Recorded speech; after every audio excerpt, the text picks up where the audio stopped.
Hi Shed Wars! It's November 21st, it's a Saturday.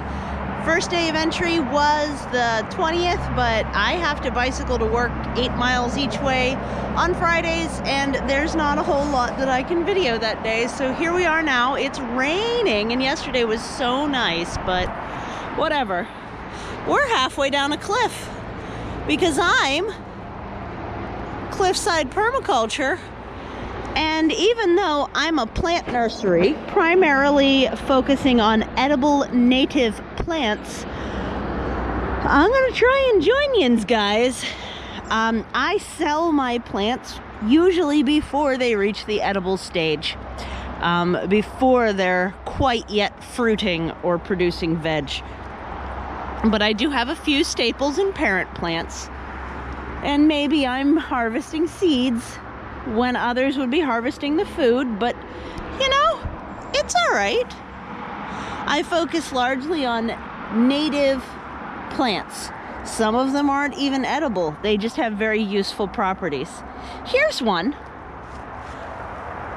Well, it's dormant, but isn't everything right now. That's buffalo currant. And oh, does it produce food well. So I'm trying to do a whole row of it here, but in between the established plants, my plan is to put in little pots sunk into the ground that will be available to have more of them. And I'm so small scale, it's pickup only. I can't ship or anything because I'm still baby. But that's how I do it right there. That is called a sunken pot nursery.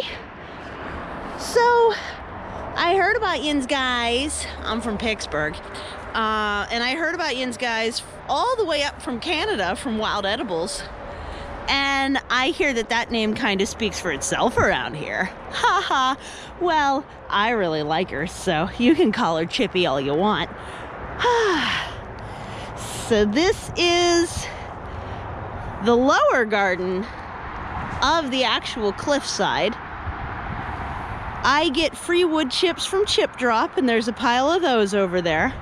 I keep a lot of resources around, and sometimes it looks a bit messy. I have goji berries and American nightshade berries, which I can explain that I do eat. Yep, freak out. I'll explain it later. I eat my milkweed. These are raspberries. They're thornless, and the groundhog keeps eating them up. Same thing with the strawberries. There's strawberries in there too. Groundhog keeps eating them up. But look, there's some raspberries. It's November, and there's still raspberries. That's great. Up there is a nursery production zone. This is my compost. I use compostable bowls because my life's a little bit overwhelming. But it just looks like a pile of trash. I need to figure out how to make it look a little bit more aesthetically pleasing with the leaves on the ground. Sorry for the jerk motion. We'll see how well the GoPro took care of it. That's a slippy section I need to put in stairs. In through here, I just this fall planted Miyoga ginger and sea kale. They're both perennial food crops. They're not native, but they are perennial. We have Turkish rocket just planted in that pile of wood chips. Gotta mulch them in heavy if you're planting them in the fall. We have heavy freeze-thaw cycles that really throw things out the ground.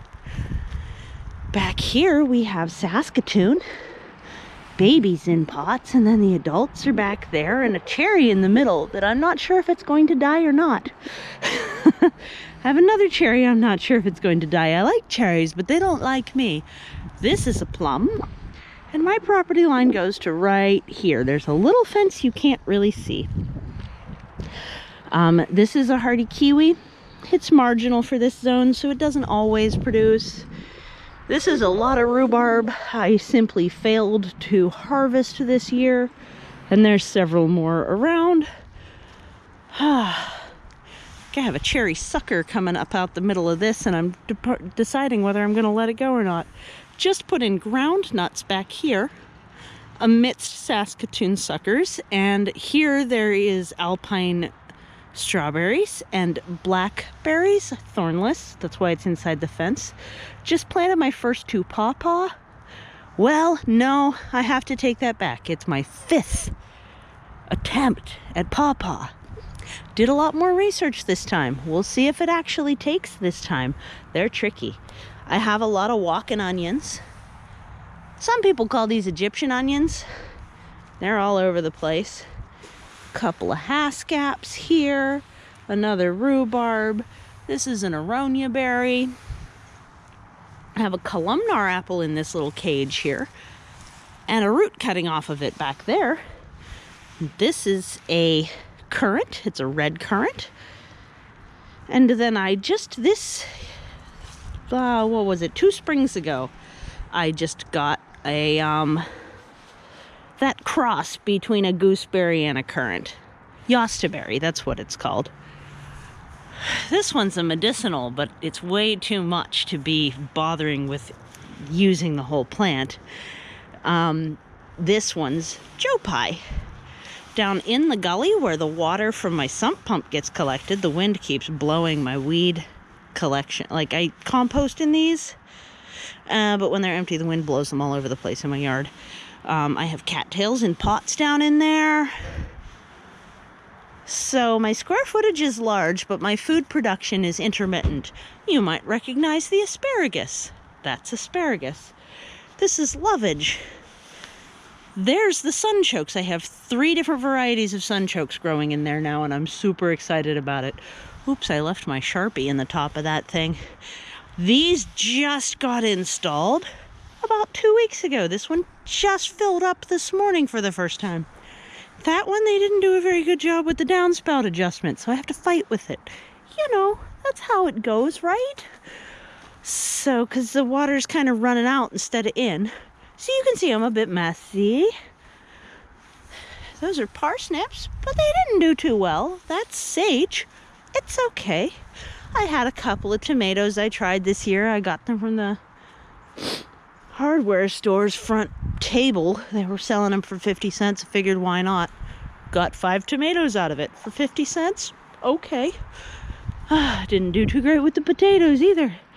So I'm not a super experienced food grower. These are amaranth. They're native too.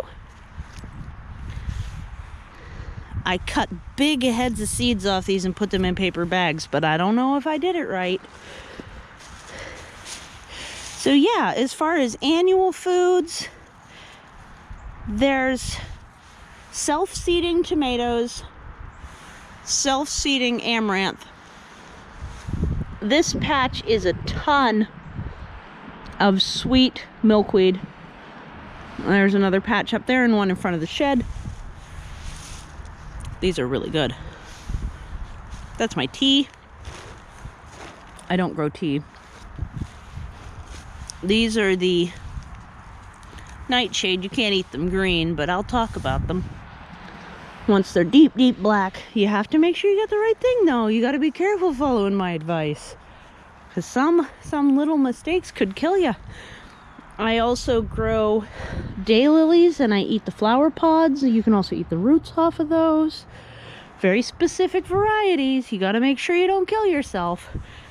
I eat my hollyhocks, the pods, the leaves. Now, the type of leaf that I prefer, the new seed packet I got has fuzzier leaves. The prior ones I had, I really liked the leaves. They were smoother, so I might have to keep an eye out. That was like a roadside ditch variety, so I might have to keep an eye out for seed pods on those instead, because I liked those a lot better. But yeah, that's what we got going on here. Oh yeah, gooseberry, brand new right there. And this is a pear tree that hasn't fruited in years, and I think I'm going to transplant to a higher sun area. And this is an apple that's doing well enough. Espaliered, but I let it get away. So I hope this is a nice introduction for you. I don't expect to kick anybody's butt. I'm not a particularly competitive person. I'm more concerned that my primary focus of putting new growth out might hurt my team. So I'm sorry. I'm here doing my own thing. A lot of this stuff is edible. A lot of this stuff is super useful. But a lot of this stuff, I'm sending it off for other people to eat it. So I can measure my own food product and then keep everybody updated. Oh, there's something I forgot to show you that's a food product. Say hi, Stormbird. Say hi, Bunny Bird. There's Roosty Roo. Which one of you is Cricket? The one that just jumped real big. That's Cricket. These are my quail. They lay eggs every day. I'm actually this week collecting eggs to hatch out a new round. I keep getting really low hatch rates for eggs through the mail, so we're going to start hatching from home on the ones that are actually laying, because I have 4 hens and only 2 of them obviously are laying. So that'll be good genetics to hand along. And I have a couple of roosters over there, but since Rooster Dooster in here is starting to get rough with his hens, I'm going to trade him out. It's starting to get towards time to harvest the meat.